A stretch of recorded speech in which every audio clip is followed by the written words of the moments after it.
Senpai!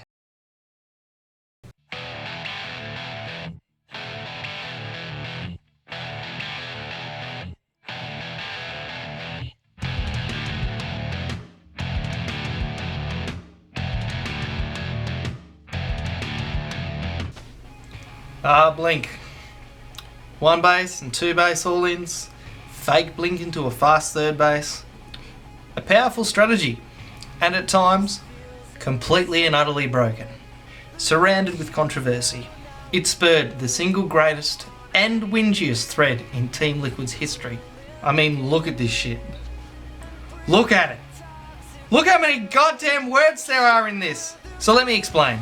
During the blink all-in era, Terrans had one option, and that was to die. And die they did.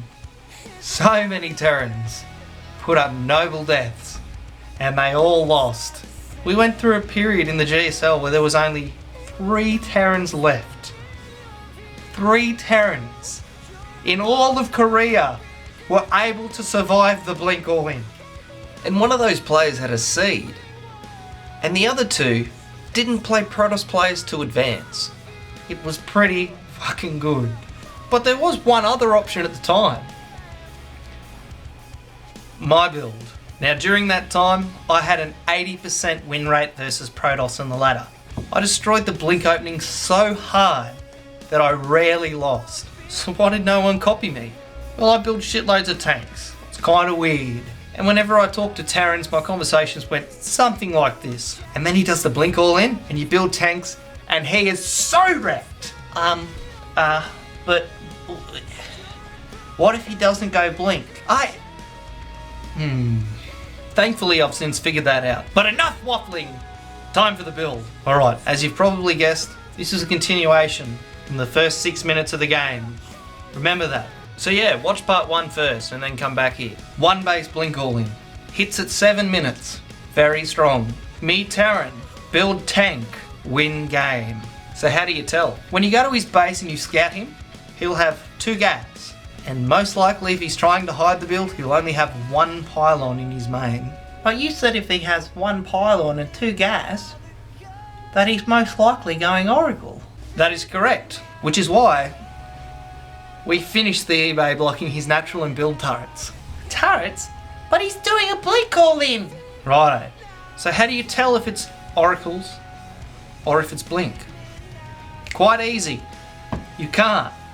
Not really anyway, you know. If you get like amazingly good, probably. That's really fucking hard. But luckily for us, we're Mech players.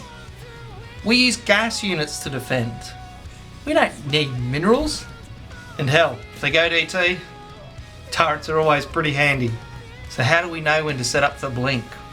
If they're doing the fast oracle opening, they have a window to hit you. Between 5 minutes and 6 minutes. That is the time that all oracle openings off 1 base will hit you. If it doesn't hit you before 6 minutes, they're doing it really badly, which is great. Because it doesn't matter then, because they're shit players and probably going to win anyway. So they have to hit you in this window. So there's a whole minute after you should have seen an oracle to when you can start defending for a blink all-in. And if you haven't seen an oracle by 6 minutes, start getting 2 tech labs and start building 2 tanks at a time to defend. Now 1 base blink will hit around about 7 minutes.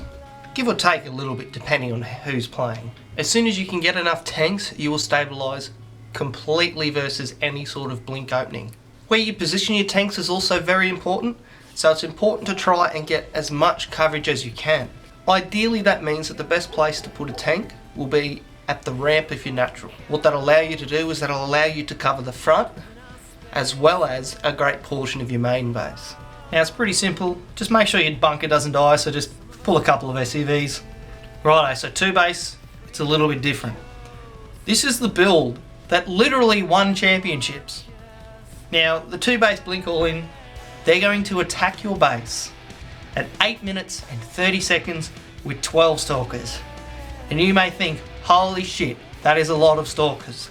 It's not that bad. You know why?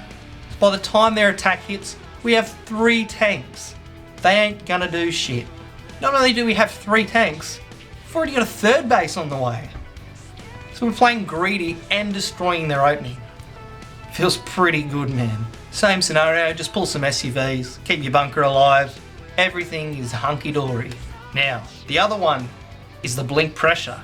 So what they do is they make you think they're doing a blink all-in. So they force you to, slow down your build, and they force you to build heaps of bunkers. But it doesn't matter, we kind of like tanks. Tanks are pretty good. So what they'll do is they'll get generally off about 3, sometimes 5 gates. 5 gates is a lot harder to transition out of. They'll do a blink attack, they'll jump in, they'll scare you, and then they'll leave. And the Terran player just normally sits in their base like this. Oh god, I hope he doesn't come back. Meanwhile, they've got a fast third base sitting at home. They're rolling in money, feeling a bit like the Monopoly man. Well, we're going to put a stick in the spokes of that Protoss player's bike. And we're going to watch them faceplant. It's going to be great. So it's essentially the same thing. When they blink into your main base, they'll show a couple of stalkers. It'll be around the same timings as a 2-base blink all in, except they don't come back. So you don't have to worry about big attacks or anything at that point. You've got plenty of units to destroy anything that they can do. Not only do we have plenty of units, we're compositionally much better than them. It's time to attack. Now, if you can correctly identify that you're facing a blink pressure build, that means that you can throw down a bunch of barracks and just rally across the map.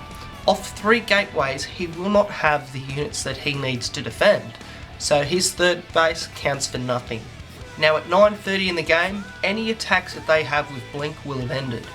This will give us a much stronger economy and an unbreakable army, so that we have a massive advantage going into the mid game. This will allow us to tech and expand exponentially faster than the Protoss player can deal with. Now when you get to this stage, the best thing that you can do is go bio. What? I thought this was Mech. Now whenever we play the game of StarCraft, we must always remember one thing. The goal is to win.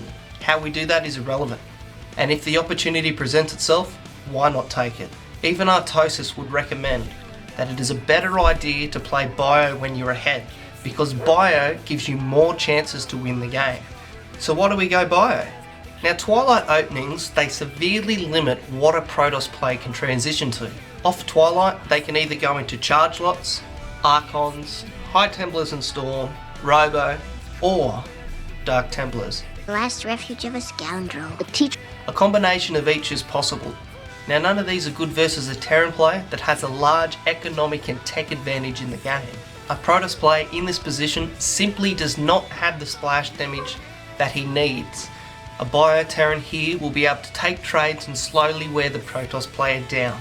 But if you really want to mech it, there is 2 different ways to do it. One of which I'll explain in another video detailing Ghost Mech. Oh, and mass nukes. Coming soon! Sorry about that. And the other one is this. Hellions! So many Hellions! If you have a look at the options that a Protoss player has in this position, all of their splash damage is a long way behind. They'll have primarily gateway units to defend. And as the lovable Frenchman Daishi kindly showed us, if you have a lot of Hellions, they're kind of friggin' good. So how do you do it? Stop building tanks once you have 6. At that point, there's nothing they can do to you, and you start to transition. You get a 3rd factory, you start getting blue flame, and you have 2 of your factories with reactors, so that you can pump out a total of 5 Hellions at a time. Behind this, you also get 2 starports and double armories and start your upgrades. So with the leftover gas that we have, we start building Ravens, and we use them to throw down point defense drones and auto turrets and seeker missiles and things like that to stave off a Protoss player that's still trying to be aggressive. This also has the added bonus of helping versus DTs, which is a very common opening once a blink attack has failed. By building this many Hellions, we gain complete map control. We can scout their army, we can deny their 4th and their 5th base, and behind it we can tech into BCs. Once we manage to do that, the game is over. So there we go, my friends. We've destroyed the Blink Menace. Time to celebrate.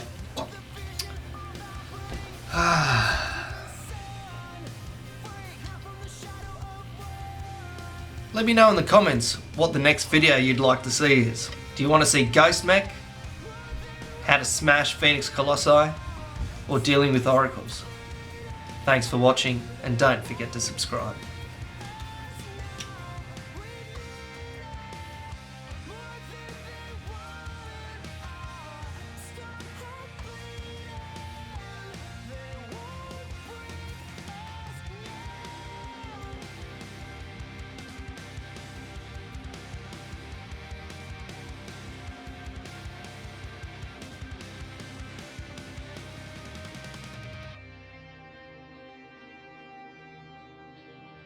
just